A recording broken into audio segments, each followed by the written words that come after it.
Las cosas se están poniendo extremadamente raras. Se están poniendo raras en Venezuela, se están poniendo raras incluso para Cuba. Recientemente aquí reportamos de que la atmósfera que han estado creando en Washington, la administración Trump, es de que van literalmente a acabar con el sistema cubano en este 2026. Van a hacer presión por todos lados y en una directa que hicimos hace un par de días, aquí hablamos de lo que parecía ser la filosofía del asedio medieval para Cuba. Apretarlo todo, cerrarlo todo, negarlo todo hasta que aquello implosione, colapse, se coman unos a otros, no sé cómo va a ser, tipo película zombie, pero bueno, esa es la mentalidad de estas personas, que ellos están dispuestos a que el sistema cubano se caiga y están dispuestos a que los que están en la isla hagan cualquier sacrificio por ellos y por la idea que ellos tienen, ¿no? Entonces, hasta ahí, bueno, podía entenderse.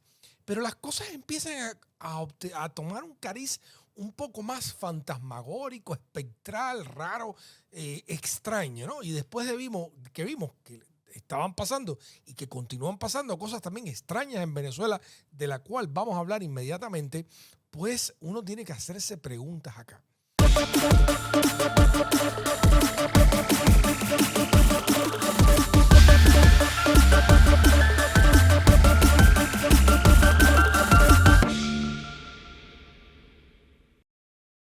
Miren este reporte de Cibercuba.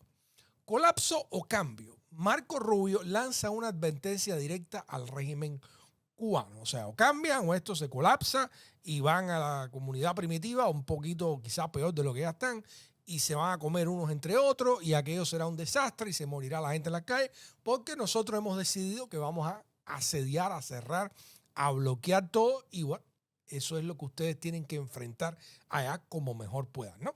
Pero bueno, dice Marco Rubio, colapso o cambio. Marco Rubio lanza una advertencia directa al régimen cubano. Marco Rubio advierte al régimen cubano sobre elegir entre una economía estable o colapsar. ¿Cómo? ¿No era democracia? Destaca la falta de apoyos externos y la incompetencia del gobierno mientras Estados Unidos observa sin buscar desestabilizar. Como tú vas a decir que estás buscando no desestabilizar y estás negando créditos, transacciones financieras, sancionando a los turistas que van a Cuba, ¿de qué manera eso no es desestabilizar la economía o un país? No, pero bueno, dicen que Estados Unidos no busca desestabilizar. Ok, bueno, aquí está la conferencia, no lo voy a poner, voy a hacer sintético y voy a ir a los puntos que son los fundamentales. Dice, el secretario de Estado Unido, Marco Rubio, afirmó este viernes que los que controlan Cuba deben tomar una decisión entre tener un país real, con una economía real, donde su pueblo pueda prosperar, o continuar con su dictadura fallida. Es una dictadura fallida, pero ¿qué tal si la dictadura fuera no tan fallida como en China? Entonces podrían quedarse con su dictadura no tan fallida. Continúa, dice, sus declaraciones se produjeron durante una conferencia de prensa conjunta con Donald Trump en la que describieron la situación de la isla como crítica y marcada por el colapso económico tras la pérdida de apoyos externos. Rubio sostuvo que el problema fundamental es Cuba es que está rodeado de gente incompetente. Bueno, no, yo no creo eso. Yo creo que Cuba hay cantidad de gente competente, economías competentes, pero los que están tomando las decisiones políticas han decidido que las decisiones más competentes no coinciden con sus intereses y sus objetivos políticos y económicos. Pero gente que sepa, ahí se sobran economistas buenos en Cuba, ¿no? Pero bueno, son los que toman las decisiones, los que han decidido ir en contra de lo que están proponiendo los buenos economistas hace años. No es nuevo. Dice, gente incompetente que no saben qué es una economía y mucho menos una que funciona. Y aseguró que el régimen ha priorizado durante décadas el control político por encima de una economía operativa. Bueno, eso lo han dicho hasta los aliados del régimen político. Están diciendo que el control ya se les ha ido demasiada obsesión con el control, ¿no? En su argumento, el funcionario dijo que el sistema cubano se sostuvo por más de 60 y algo años gracias a donantes externos, la Unión Soviética y más recientemente Venezuela, pero recalcó que ese apoyo ya se ha ido, lo que coloca a los dirigentes cubanos ante una disyuntiva según sus palabras. Rubio advirtió que si el régimen insiste en seguir con su dictadura, la que también calificó de falsa en el régimen en el mismo intercambio, eso va a llevar a un colapso sistémico y social. Es una elección muy fuerte y dramática, añadió, al tiempo que señaló que Estados Unidos no tiene interés en desestabilizar Cuba. repito lo que dije ahorita, pero atribuyó esa eventual desestabilización a la negativa del gobierno cubano a permitir libertad económica o política en su población. Las declaraciones de Rubio se produjeron después de que el presidente Donald Trump afirmara que Cuba está en mal estado y que la isla dependía de Venezuela para el petróleo y dinero. Aquí lo que es extraño es el foco en el tema económico y tal pareciera que lo que le está diciendo Marco Rubio a esta gente es que lo que tienen que hacer mejor es la economía. Y de hecho he visto varios posts y varias publicaciones diciendo, Marco Rubio ahora está apostando por el mismo cambio fraude que aparentemente están empujando en Venezuela. ¿Cómo van las cosas por aquí? Entonces, aquí tú vas a una idea que de hecho algunos opositores incluso, que hemos discutido aquí en este canal, que es ¿cuál es la prioridad en Cuba? ¿La democracia o la economía e insertar a Cuba en el sistema internacional, en el sistema mundo? Y usted podrá decir, no se puede insertar a Cuba en el sistema mundo, en la economía mundial, si no hay una democracia. Bueno, no necesariamente. En China no hay una democracia, en Vietnam no hay una democracia, están insertados en la economía internacional. El problema con Cuba es que no pueden reiniciar su economía mayormente, bueno, por la incompetencia, por el modelo que es un desastre, pero también porque en una situación tan delicada necesitan préstamos, necesitan crédito, necesitan nuevos mercados y las sanciones estadounidenses, que es el país más sancionado del mundo, pues le pone la vara muy alta para poder resolver o reiniciar esa economía, a menos que venga un benefactor externo, como dice Marco Rubio, que en su momento lo fue de Venezuela o la Unión Soviética, cuando la zafra de los 10 millones fue un desastre. Entonces, pero tal pareciera, a mí me da la impresión que Marco Rubio está poniéndose en la línea de que la prioridad es el renacer económico del país y no necesariamente la economía. Y eso es un criterio que podrán decir, ese es el cambio fraude. Bueno, sí, pero, o por lo menos como mucha gente lo ha articulado. Pero ¿de qué manera tú vas a mantener una democracia sólida si no hay recursos en ese país, si la gente no puede comer? Si usted cambia de un sistema miseria para otro, pues lo más probable es que la gente no se pueda defender tampoco, como no se puede defender mucho ahora. Una economía en depauperación es una sociedad civil también depauperada y débil, porque ¿con qué recursos, con qué independencia? Entonces, la idea, yo creo que detrás de mucho, y yo suscribo esa idea, es vamos a favorecer el sector privado para que esa sociedad pueda respirar, pueda tener recursos, pueda tener conexiones, pueda integrarse al mundo, y eso permite una sociedad civil en mejores condiciones para entonces tener el diálogo, el debate sobre la democracia. Y esto no es, que está a favor de la dictadura. No está a favor de ninguna dictadura. Yo estoy siendo sensato en lo que pudiera lograrse. Ahora en Venezuela, fíjense, han sacado a Maduro y el foco del gobierno estadounidense no es la democracia, porque a María Corina ahora la van a atender, pero tiene que darle el Nobel Day a Trump. O sea, unas cosas que esto es absurdo. El objetivo principal, la prioridad de ellos ha sido estabilizar la economía de Venezuela por las cosas que eso puede representar, por las complicaciones que puede traer y porque obviamente tú necesitas que las fuerzas prodemocráticas tengan recursos y puedan funcionar.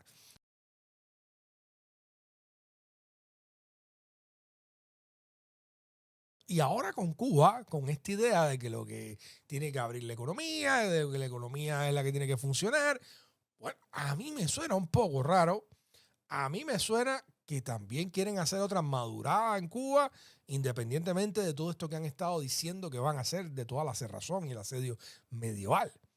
O sea, están dispuestos a hacer ellos, a conducir ellos el cambio fraude, o sea, bueno, quita Díaz-Canel, manda Díaz-Canel para Rusia, lo que sea, y los que se queden, entonces abran la economía, abran todo esto. No hay que correr por el tema de la democracia, porque imagínense ustedes que van a controlar una oposición que ha estado debilitada por tanto tiempo, cuyas conexiones internacionales dependen mayormente del poder diplomático de los Estados Unidos. Entonces, es un poco complicado, pero a mí me suena, y ojo, si ellos se meten a comprarse el problema de la economía cubana y a contribuir a que esa economía despegue y se empiece a conectar con el mundo y los cubanos empiecen a vivir mejor, aunque todavía no haya democracia.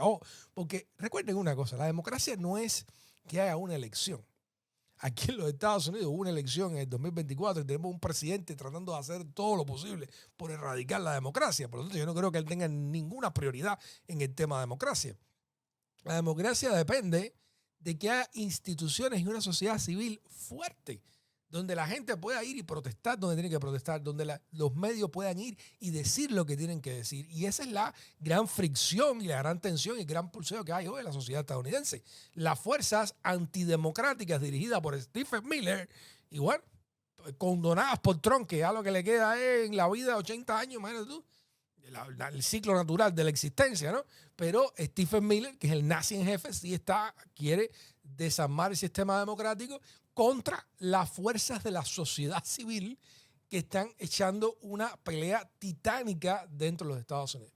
Entonces usted podrá decir, en Cuba, si usted hace una elección de un uno por otro, si usted cambia a Díaz-Canel por cualquier otro que venga, ese otro que venga puede ejercer el poder dictatorial, aunque sea de derechas, como le dé la gana, porque no hay nada dentro del país con recursos, con cultura, institucionalidad, con organización, para poder defender, ejercer y mantener esa democracia. La democracia no es un papel vacío en una nueva constitución. La democracia es que la gente dentro del territorio pueda ejercerla, pueda defenderla, pueda organizarse, pueda expresarse. Claramente que eliminar el sistema represivo que hay en Cuba va a favorecer la democracia. Claro, estoy de acuerdo con eso, pero ojo, porque ¿cómo tú vas, repito, a garantizar que ese sistema desaparezca del todo o que no cambie de dinámica cuando la cultura y la sociedad cubana está en una situación tan debilitada? Por lo tanto, no es una locura decir, bueno, relancemos la economía, démosle recursos a la gente, empecemos a que la gente empiece a vivir mejor y empiece entonces a dejar de pensar en la cola del pollo para pensar en los derechos, en cuestiones más abstractas, en la democracia, en la articulación de intereses. Entonces, a mí no me parece una idea descabellada, si bien, ahora antes que vengan a decirme que era comunista, ¿no? Si bien, obviamente yo también lo quiero bueno, bonito y barato, y yo también quiero que haya democracia instantánea, que tú lo tiras, puff, y apareció la democracia en un país, me encantaría. La verdad es que realistamente lleva tiempo construir eso. Miren lo que pasó en la Unión Soviética.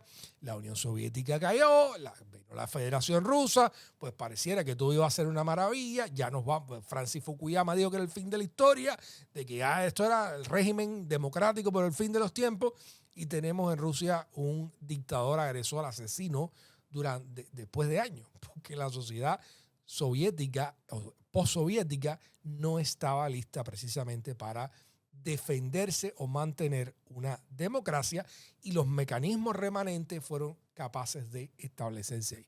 Por lo tanto, este es un proceso mucho más complicado de lo que parece.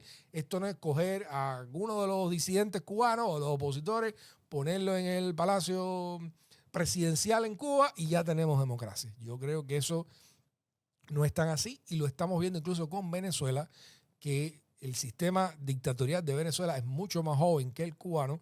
Y miren las dificultades que hay, ¿no?, para hacer una transición. Y miren por lo que parece estar apostando Donald Trump.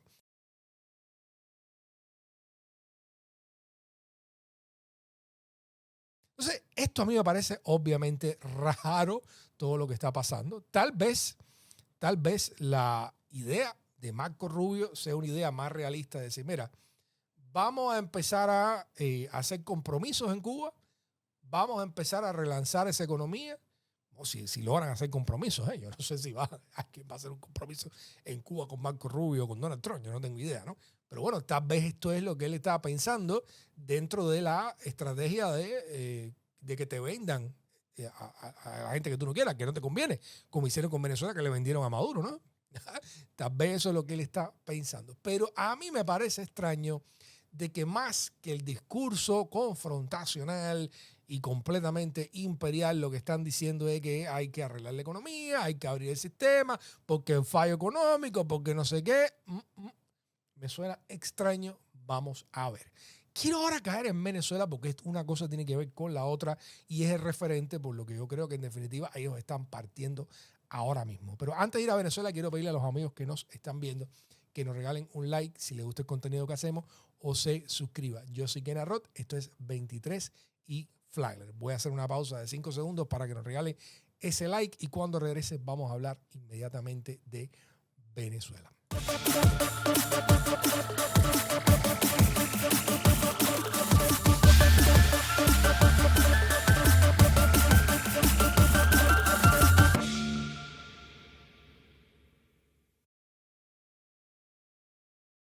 Los trompistas vienen y me dicen, Guerra, te equivocaste porque dijiste que no iba a pasar nada en Venezuela. No, yo no me equivoqué en Venezuela.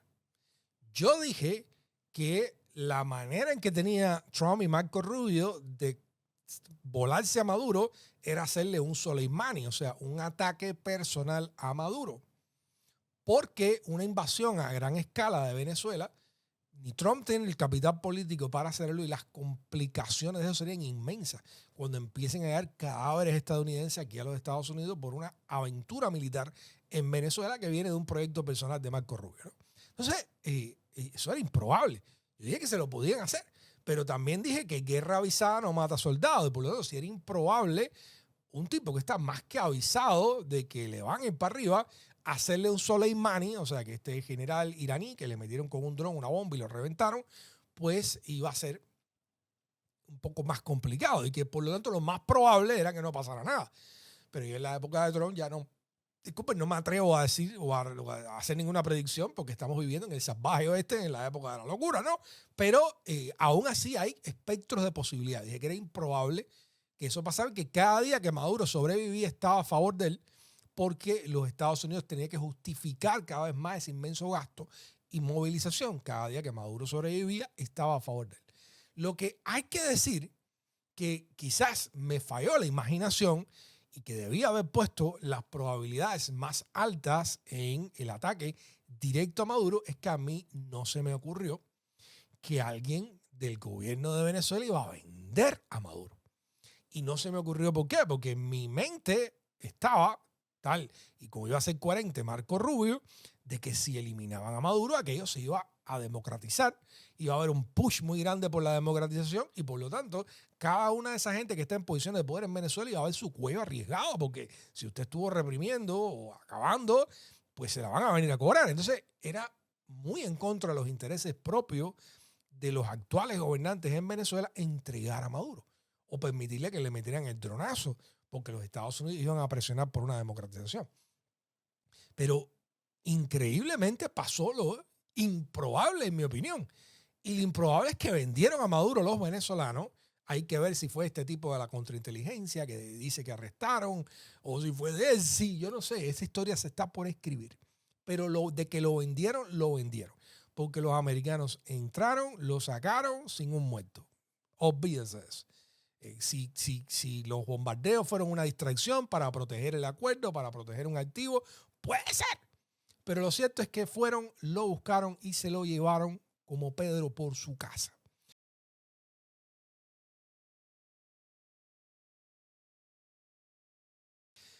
Esto te dice a ti que ahí hubo acuerdos, ahí se vendió a Maduro y lo que en mi mente no cabía era que los Estados Unidos se fueran a prestar para que el régimen de Venezuela permaneciera, que es lo que ahora yo estoy tratando de no caer en el mismo error con Cuba.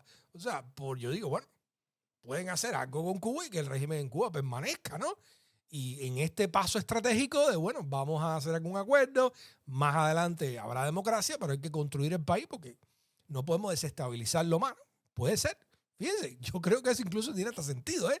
Pero va muy en contra con toda la retórica fortísima y radical que ellos mismos han alimentado tanto en la comunidad venezolana como en la comunidad cubana por muchos años. Puede ser aquí en la comunidad cubana no se negocia con dictadores hasta que lo haga Donald Trump. Cuando lo haga Donald Trump está bien hecho, ¿no? Pero bueno, antes era no se habla con dictadores, no se negocia con la dictadura. Pero bueno, Donald Trump hace esta operación militar en Venezuela, dice que ahora va a gobernar Venezuela, no está gobernando Venezuela obviamente, porque no tiene en el terreno ningún control, lo tienen los chavistas, y amenaza de que si los chavistas no hacen lo que él quiere, pues va a haber más olas de ataques. O sea, convirtió a los gobernantes chavistas en rehenes, ¿no? O sea, tú no haces lo que yo digo, ¡puf!, te disparo en la cabeza. O sea, usted es un rehén, ya usted no es un gobernante, usted no es nada a la luz del mundo. Entonces, empiezan a anunciar, Jorge Rodríguez, presidente del Congreso de la Asamblea Venezolana, empieza a anunciar que van a liberar presos políticos. Y la gente se mandó a correr aquí, cubanos, y dijeron, van a liberar a todos los presos políticos, gracias Trump, se acabó la dictadura, cuando muchos estábamos diciendo, oye, no parece que se haya acabado ninguna dictadura en Venezuela. Sí, sacaron a Maduro, pero todo el aparato está ahí, los mismos de siempre, el combo musical, los mismos están en el escenario. Entonces, por supuesto, lo que ya cuando empieza a despejarse el polvo, dice, venezolanos decepcionados por no haber liberado a más presos políticos. Y es que lo que se liberaron creo que fueron alrededor de 8 presos políticos, la mayoría españoles, con doble ciudadanía, ¿no? Para un poco quizá complacer al gobierno español. Y bueno, dice, algunos de los que apoyaron la captura de Maduro están empezando a preguntarse sobre las intenciones de Estados Unidos. ¿De verdad? Y bueno, familiares, activistas, aquí están las personas en esa famosa prisión, el Helicoide. El viernes hubo decepción en las calles de Caracas cuando solo un puñado de prisioneros salieron de Helicoide y otras cárceles a pesar de la promesa de una importante figura del régimen de que sería un número significativo de personas que obtendrían su libertad. Ahí está. Y si hasta el viernes Foro Penal, una ONG que aboga por los presos políticos de Venezuela, dijo que solo 9, parece que hubo uno más después de ese número que habían sido liberados y 811 seguían en prisión.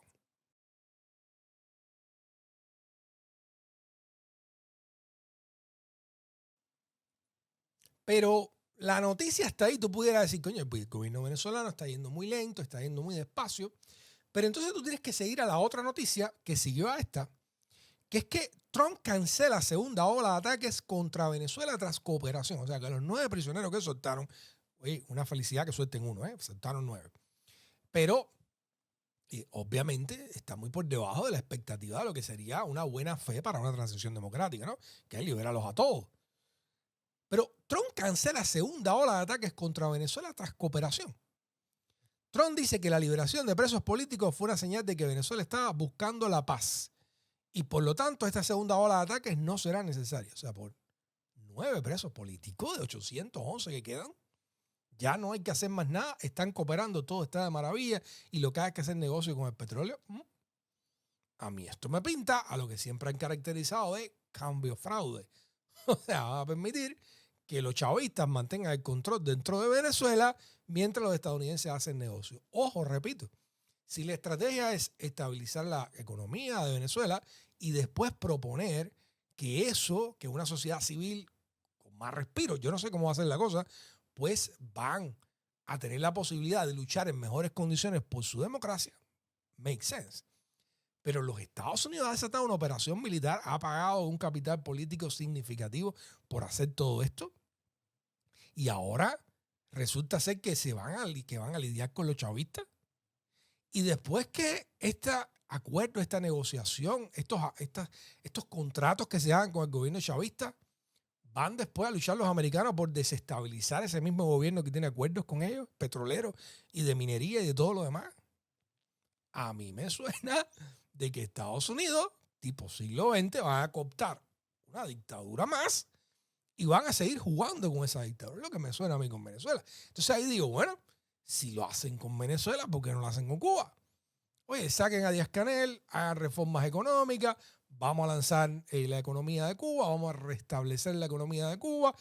Y bueno, la cercanía con los Estados Unidos puede conllevar a que esa sociedad civil se fortalezca mucho más y avance quizás hasta un sistema democrático, lo cual yo pienso que es una estrategia válida porque en las circunstancias actuales, repito, una sociedad civil debilitada es difícil mantener esa democracia y no facilitar de que venga un abusador por otro después. Simplemente con signo inverso, con retórica distinta, pero no realmente una diversidad, una pluralidad política dentro del país. Entonces, a mí estas cosas me parecen raras. Debo corregir un error que tuve en la directa que hice sobre Cuba porque dije que los vuelos a provincia habían sido suspendidos. No es así. Los vuelos aún no están suspendidos. Yo estaba bajo la idea de que esto es una de las cosas que pretenden hacer y parece que me distraje. Estaba viendo los controles, pero dije que ya había sido algo completado o hecho y no es así. Le pido disculpas a la audiencia por ese error, pero siempre que yo identifique un error, he dicho que vendré acá a pantalla, lo reconozco y lo corrijo, por supuesto. Así que disculpas a todos. Parece que los vuelos continúan sin ningún problema a provincia, pero no me sorprendería que, como hizo Donald Trump en su primera administración, si las cosas no van como él quiere, pues continúen con este tipo de política de asedio medieval. Entonces, yo no sé cómo va a terminar todo esto, obviamente. Hay que ver qué pasa, hay que ver día a día. Y la cosa es tan incierta, tan extraña, tan rara que no vale ninguna predicción. Pero bueno, quizás un poco de especulación, un poco de adelantarnos, un poco de especulación informada, repito, pero nadie ahora mismo puede saber qué va a pasar. Lo cierto es que las cosas están tomando un cariz un poco raro y que yo creo que esta idea de la libertad épica y maravillosa e instantánea y de la democracia que se arma, la democracia Lego, que tú llegas y pones las piececitas y ya las armaste, que mucha gente ha estado proponiendo en la comunidad cubana o venezolana, pues parece que los americanos no tienen de momento esa fórmula. Así que esa promesa parece que no va a ser fácilmente cumplida, si acaso es cumplida. Por el momento se están poniendo de acuerdo con los chavistas y pareciera que también pudieran ponerse de acuerdo con los Díaz-Canelistas. Esto no quiere decir, repito, que no vayan a hacer la máxima presión para llegar al punto de la negociación donde quieren, pero a mí este tono me dice que tal vez no es lo que la gente se espera. Ya veremos, no estoy haciendo predicción de ningún tipo. Estoy presentándole los hechos y dándole ángulos que yo creo que son importantes. Por el momento, vale la pregunta, ¿Marco Rubio se va a sumar al cambio fraude? Yo quisiera ver esa película, no por los cubanos, sino la cara que van a poner todos los trompistas que llevan años a cualquiera que se salga del guioncito de ellos, atacándolo como a mí, que me han hecho piezas de todo. Yo soy el diablo, el agente, toda la mierda que hablan. Yo quiero ver qué cara se les va a poner si Marco Rubio se suma a la teoría del cambio fraude. Ese show, independientemente de las consecuencias que pueda traer para Cuba, que yo pienso incluso que pudiera ser mejor, porque lo que se está viviendo en Cuba no se lo merece nadie, pero yo quiero ver la cara de los radicales extremistas de aquí de Miami, cómo se les va a poner. Bueno, un abrazo, muchísimas gracias por escuchar este video. Si les gusta el contenido que hacemos, regálanos un like, suscríbase. Yo soy Ken Arrot, esto es 23 y Flyer. Nos vemos bien pronto.